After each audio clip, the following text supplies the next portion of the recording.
वो देखो, वो रहे मेरे भैया।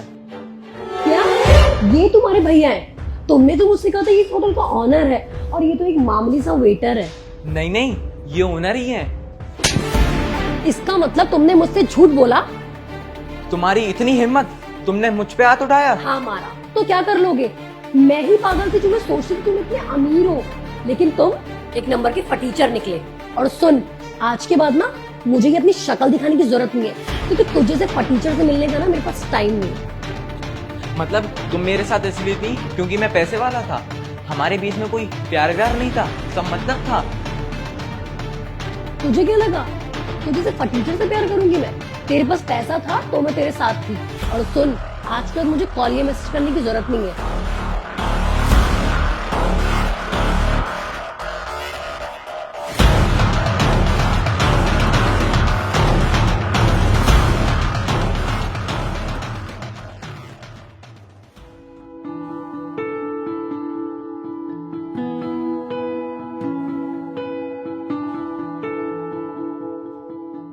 अरे सर, आप ये क्या कर रहे हो?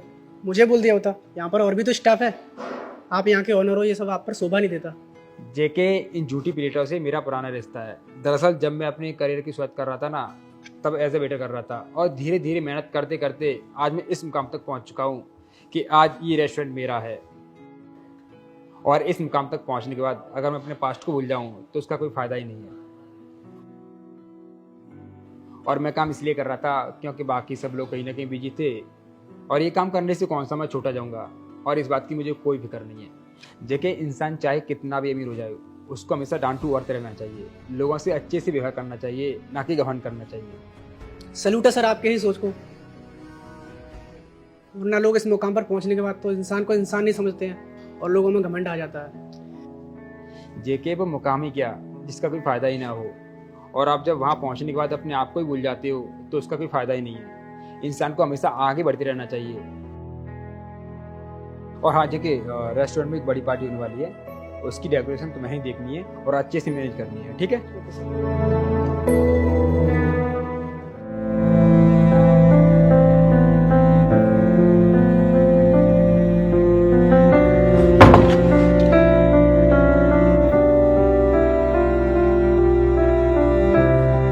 और कैसा है?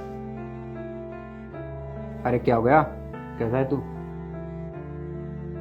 अच्छा चलिए बता, तेरे को कौन सी गाड़ी चाहिए?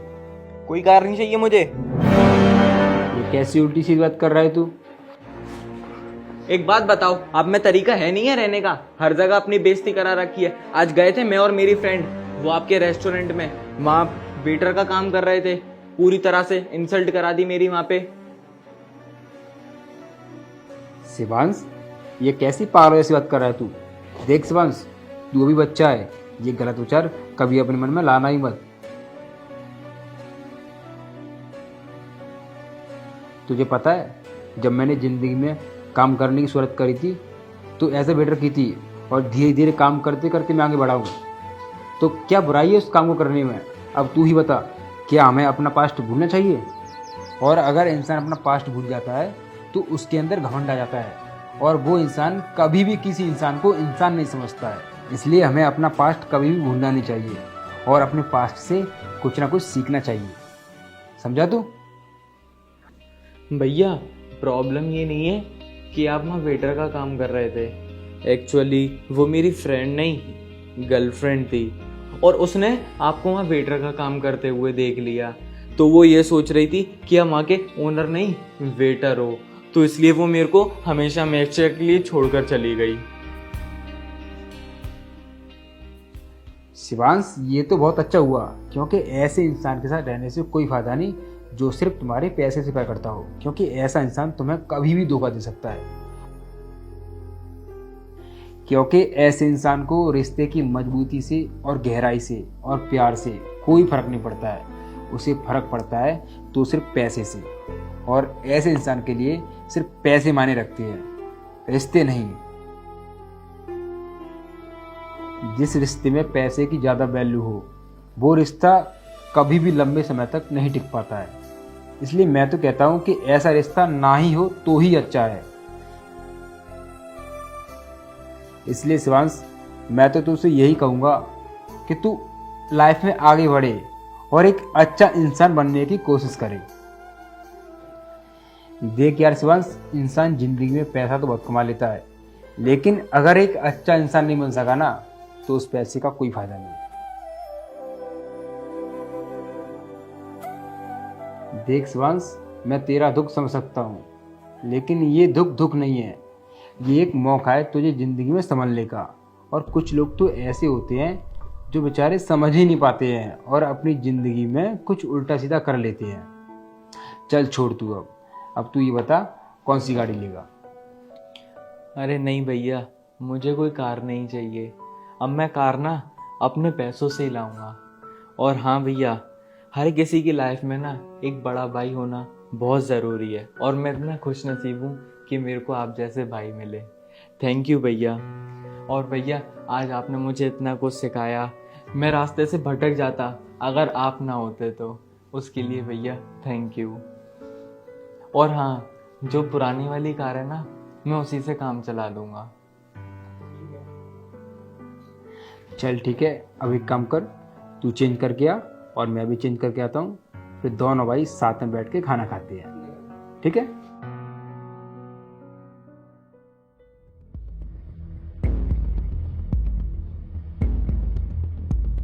इस शिवांश को मैं छोड़ूंगी नहीं।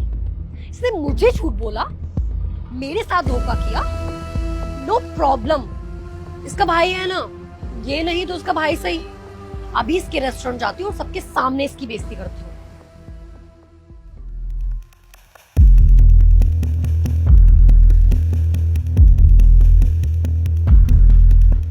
वेटर। जी मैडम। तुम नहीं, दूसरे वेटर को बुला के लेके आओ। दूसरा वेटर कौन? शिवांश का जो भाई है, उसको बुला के लेके आओ। ऐसा तो कोई वेटर नहीं है स्टाफ में मैडम। क्या है वो? हाँ, सचिन को बुला के लेके आओ। मैडम तमीज से बात कीजिए, वो वेटर नहीं, यहाँ के ओनर हैं। मैंने कल ही ना उसको प्लेट उठाते हुए देखा है अपने सामने। ऑनर। क्या हुआ जेके? देखिए ना सर, मैडम आपको वेटर बोल रही है। अरे तो इसमें गलत क्या बोल दिया? एक वेटर को वेटर नहीं बोलेंगी तो क्या बोलेंगी? अगर ये यहाँ का वेटर है तो तुम लोग उसको इतनी रिस्पेक्ट क्यों दे रहे हो? मैडम सर वेटर नहीं, यहाँ के ओनर है। मैम, एक इंसान चाहे जो भी हो, वो एक वेटर हो या ऑनर हो, रेस्पेक्ट तो हर किसी को मिलनी चाहिए। और वैसे मेरे भाई ने आपके बारे में मुझे सब बता दिया है, और इन सब बातों से मुझे पता लगा कि आपको उससे प्यार था ही नहीं, आपको प्यार था सिर्फ पैसों से। और जो इंसान सिर्फ पैसों से प्यार करता हो, तब ऐसे रिश्ते कुछ टाइम में ही टूट जाते हैं। असली प्यार तो वो होता है जो अपने पार्टनर का दुख में साथ दे, ना कि उसको छोड़कर चला जाए। और बात है पैसों की नहीं है, बात है रिस्पेक्ट की, और रिस्पेक्ट हर इंसान को मिलनी चाहिए। कुछ साल पहले मैं एक वेटर था और आज इस रेस्टोरेंट का मालिक हूं। वेटर और इस रेस्टोरेंट का मालिक बनने के सफर ने मुझे एक चीज सिखा दी, मेहनत का फल जरूर मिलता है और हर इंसान के अंदर कोई ना कोई टैलेंट होता है, बस इंतजार होता है उसको जानने का। प्लीज मुझे माफ कर दो। I am sorry. आप ये मत समझना कि मैं आपको बेइज्जत कर रहा हूँ, मैं सिर्फ आपको एक इंसानियत के नाते समझा रहा हूँ। जेके, एक काम करो, मैडम जो भी ऑर्डर बोले हैं उन्हें जल्दी लगा दो।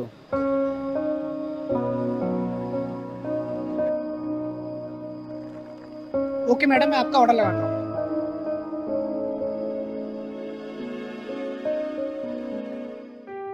हाय विनय शर्मा फैमिली, कैसे हैं आप लोग? उम्मीद करता हूँ आपको वीडियो अच्छी लगी होगी। बाकी इस वीडियो में जो मैसेज देने की कोशिश की गई है वो यही है कि हमारे को अपनी ईगो को बहुत ज़्यादा अपने ऊपर हैवी नहीं होने देना चाहिए। ये प्रॉब्लम ना आजकल हर दूसरे तीसरे व्यक्ति को है कि जब उसकी ईगो हर्ट होती है ना, तो व्यक्ति गलत काम करने के लिए मजबूर हो जाता है, या सामने वाले को इंसल्ट करने के लिए वो कुछ भी किसी भी हद तक गुजर जाता है, और वहीं पर हम गलत हो जाते हैं। और आपको पता है कि आप उस ईगो के चलते सिर्फ खुद भी सफ़र नहीं करते हैं, आप सामने वाले को, उसकी फैमिली को और अपनी फैमिली को भी सफ़र में डाल सकते हैं। तो बस यही कहूँगा कि थोड़े से पेशेंस बिल्ड कीजिए, थोड़े माइंड को रिलैक्स रखिए और ईगो हो सके जितनी ज़्यादा कम उतनी ज़्यादा कम रखिए, क्योंकि ईगो से इंसान का नुकसान ही होता है। हमारा तो नुकसान होगा, सामने वाले का भी नुकसान होगा। और बस 2 मिनट की ईगो सेटिस्फेक्शन के लिए किसी व्यक्ति के साथ बुरा करना सही नहीं है। और पेशेंस होंगे तो लाइफ में आप बहुत ज़्यादा तरक्की कर सकते हैं। बाकी जो हमारा मोटिव होता है वो मोटिवेशनल वीडियोस होता है, समाज में एक परिवर्तन लाना चाहते हैं। बाकी आप लोगों की शेयरिंग की सबसे ज़्यादा ज़रूरत होती है, वही हमारी ताकत है, वही हमारा प्रोत्साहन है। मिलता है अगली वीडियो, तब तक bye bye, take care, love you all और शेयर करें।